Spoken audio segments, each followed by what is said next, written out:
মাকে বেঁধে রেখে মেয়েকে নিয়ে 7 জন মিলে মায়ের সামনে মেয়ের সঙ্গে সারা রাত যা করে সেটা শুনলে আপনাদের গায়ের লোম দাঁড়িয়ে যাবে।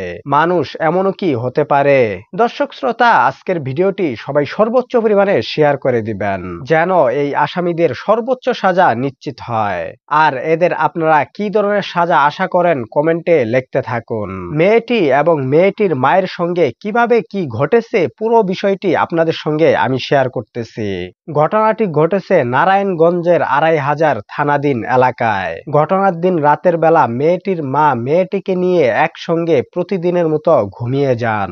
তার স্বামী ব্যবসায়িক কাজে বেশ কিছুদিন থেকে বাহিরে থাকেন। এই সুযোগটাই কাজে লাগায় এই 7 জন, যা কিনা তারা কখনোই কল্পনাও করতে পারেনি। রাত যখন গভীর হয় তখন তারা 7 জন তাদের বাড়ির সামনে এসে ঘোরাঘুরি করতে থাকে এবং তারা তাদের রুমে ঢোকার চেষ্টা করতে থাকে, কিন্তু তারা কোনো সাইড দিয়েই ঢুকতে পারে না। তখন তারা রান্নাঘরের পাশে একটি জানালা ছিল, সেই জানালাটি ভেঙে সবাই মিলে এক এক করে ভিতরে প্রবেশ করে। প্রথমে তারা তাদের বাড়িতে ঢুকে তাদের আসবাবপত্রগুলো আস্তে আস্তে গুটিয়ে নেয়।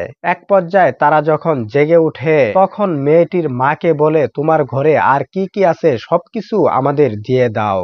তখন তার মা বলে, তোমরা যা কিছু চাও সবকিছুই নিয়ে যাও, কিন্তু আমাদের 2 জনের সর্বনাশ করো না।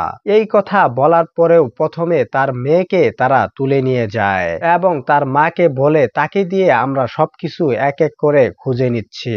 তার মা তখন কান্না গলায় বলে, আমার মেয়ে তো কিছুই জানে না, আমার মেয়েকে তোমরা কোথাও নিয়ে যেও না।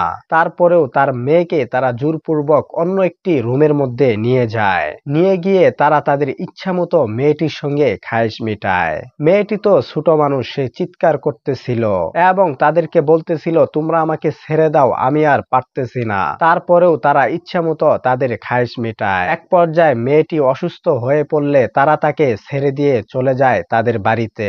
তারপর মেয়েটির মা তাকে নিয়ে যায় হাসপাতালে।